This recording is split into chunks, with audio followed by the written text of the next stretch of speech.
Hello everyone and welcome. My name is Kylie Roseanne, otherwise known as Haunted Hippie or Maggot Mother or the Antichrist or whatever suits your fancy. Maybe you know Haunted Hippie. She talks about horror movies, and over here on this channel I post travel vlogs and also physical media content, but sometimes I get to go on spooky outings, and so I usually like to record those here too. This is just a big hobby channel, so welcome if this is your first time here from the Haunted Hippie channel. Good to have you. Today I just want to take you through some of the Halloween shopping that I've been doing. One of my favorite fall time activities is just going around to all of the stores and just seeing all the spooky stuff that they sell, because for like 2 months out of the year the outside world actually reflects my inside world. So that is exciting to me. So I'm just going to tell you about all the stores that I went to. There's going to be a lot of B-roll so you can see all the stuff that's there, see if you want to get out and get anything. So if that sounds good to you, then I hope that you stick around. Click the subscribe button, then click the like button and the notification bell, and then that way you'll never miss the next video. I actually need to kick things off way back in June. I spent a couple months abroad visiting some of my friends in the UK and Europe this year. There's a lot of content about that on this channel already, by the way. But while I was there, while I was in Nottingham, there are actually several little like witchy and occult shops there. So I just wanted to show you a little footage of the ones that I got. I think they are so gorgeous. I was obsessed with them, and I really wanted to kind of like elevate some of the decorations in my bedroom. I'm trying to move away from a lot of the generic artwork that I have and switch to more personalized stuff like that. I love getting artwork while I travel. It's like my favorite thing, and these are like some of my favorite things I've ever gotten. Some of them also are from the Van Gogh Museum in Amsterdam. This was like a really nice change of pace. I've been loving having it there, and then I'm thinking that whenever I move to an apartment or something, that's something that I can build out. I'll have like a whole kind of occulty wall. Oh, I was so stoked on that. So I started Halloween shopping, if you will, like back in June. But what most people call Halloween shopping, I just call that my shopping. So this isn't just Halloween decor, this is like year-round decor for me. Anyway, now it's time to get to what you're waiting for. First, I want to take you to Home Goods and to Target. So I'm just gonna let that footage play and you can just see all the stuff that they have. Afterwards, I'll kind of talk about my favorites. So I'll see you in a minute.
Hello, I'm back. Right off the bat, some very interesting trends that I'm seeing this year, and I think that you'll kind of see similar stuff throughout the video, but pink cutesy Halloween is in. I don't know if we have to thank Barbie last year for reminding us how much of the population actually loves the colors pink and purple, but that finally clicked. I literally have never seen pink Halloween decorations in my life. It's definitely not the vibe for me. I do like some of like the little purple ghosts though, but also the pink disco ball jack-o'-lantern. It's just not really my vibe. It's a little too kind of cutesy for me. I also love the home goods aisles where it looks like it's all the stuff from last season that didn't really sell too well. There's always such strange stuff in there. Obsessed. I would never buy any of it, but you know. And then you also saw Target, which just is not my type of Halloween vibe. Target is Halloween for people that really cannot handle Halloween. I'm convinced. It's like they don't want to offend by taking up an entire section, so they'll just throw some random Halloween stuff on random end caps of the aisles. Some of the costumes were just kind of pitiful too. They're definitely for people that get invited to costume parties, but like they don't really care about it that much. But I know I'm getting older when I look at the baby book section, and that excites me that it's all Halloween themed. Maybe it just reminds me of my Halloween youth when my mom would break out like the big basket of all my Halloween books. Oh, those were the best of times. But there wasn't really anything cool at Target, like nothing I'd be jumping to buy. So onward we go to hallowed grounds. It's time for us to walk through Spirit Halloween.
Hello, I'm back.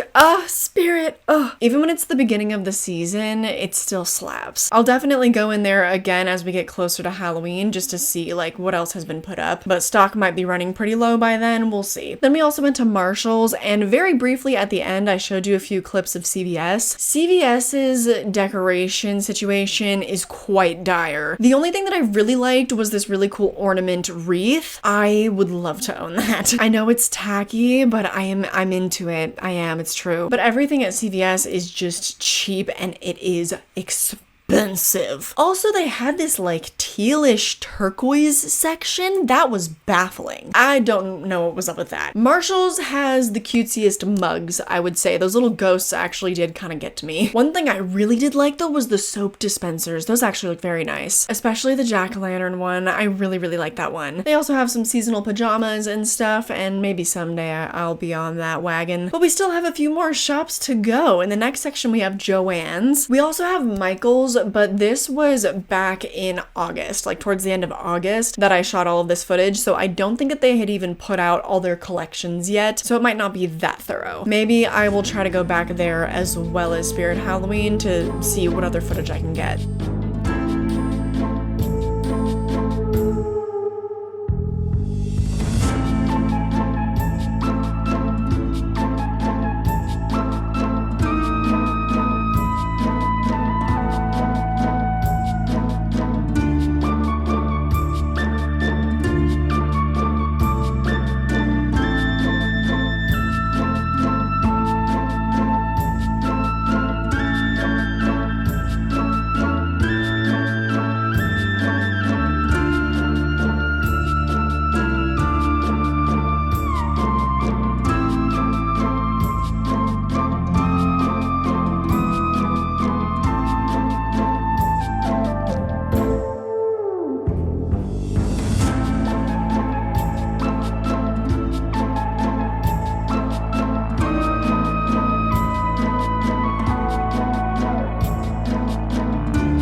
Again, it was very much the pink theme, and they also had some orange stuff, which some of that I did think was kind of cute. Everything is very cute, and I feel like it has a little bit more of a 60s, 70s vibe to it, which for me works a little better than some of the other pink stuff that I saw. I feel like people just forgot that, you know, salmon existed. They're really interesting pinks. I do like some pinks. And all of these shades were a lot more pleasing to me than the other ones I've seen. I also thought that some of the potion bottles were super cute. I don't know if they're ones that I would ever get. I prefer to get vintage glass and, you know, use my own potion bottles. If you follow this channel, then maybe you remember when I show off my physical media collection. That's also where I keep some of my antique glass. But I kind of love how the aesthetics are really branching out this year overall. And I don't think that I've ever noticed this, but yes, Scott enjoys spinning things. There are also so many fun arts and crafts. Like, I would love to someday maybe paint one of these things with my kids. Again, like, I'm getting older and I'm noticing more things in the store, including, I don't know if I would ever buy one of these. Like, maybe I would to put it outside. I don't think I'd want one of these in my home, but these little gnomes, I actually kind of am obsessed with them. I'm getting really into like mom decor. That does it for all the stores that I've been to though. I've gotten some other footage here and there, but it was like really random to put into the montages. But remember how I said that I was excited about seeing some of the kids books in Target? One that I found was this really cool Nightmare Before Christmas book, and it came came with little figurines. So imagine getting this for your kid and then you can use the figurines both while you're reading the book or while you're watching the movie. They can kind of engage in that way. I think that's so cool. I was almost so tempted to get it. I just feel like I'm jumping the gun a little bit. I probably should not start buying children's books yet. But the book section looked really, really promising. They had scary stories to tell in the dark there. They had some Goosebumps books. Yes, I was tempted to buy those as well. I'll tell you what though, the physical media sections are looking very, very grim. They started putting them on end caps, but I didn't even get footage of that because there weren't any devoted horror sections or anything like that. It was really, really grim. It made me very sad. I wish that physical media was more of a priority in brick and mortar. And then there's a whole wall of Halloween cards. For some reason, I didn't take a video of that, but I took a video of the end caps. So there are those. I think I showed you most everything else. I don't think there's anything else that I missed. Besides, there's a huge candy section in my grocery store. So I did want to get a little bit of footage of that. I wasn't going to, but then Scott pointed it out and he was like, get video, it's for your video. And I was like, you're right, actually. I've been having a lot of fun seeing the spookification of the outside world. I hope that you've been enjoying it too. I'm sorry that today is not any type of haul. I am very, very picky about the things that I buy. But maybe this helped you. Maybe you're not someone that can devote a lot of time to shopping around like that. So I hope that that was still helpful. I also hope that you have a great spooky season. I'm so excited that it's finally here. If you are a fellow horror movie lover, then also please check out my channel Haunted Hippie. That's where I talk about horror movies galore. This past week, I dropped my review of The Substance, which you should go out and see this weekend. Yes, you should. I also have a Patreon, and there is a bonus video every single week, depending on which tier you're signed up to. The rest of my social media is also linked down below. More than anything, I just hope that you enjoyed this video, and that I'll catch you in the next one. Bye. I believe you've already read Aberley's briefcase. I want to let you explain. That doesn't even sound like Tiffany. What? That didn't even sound like Tiffany. You know who I am.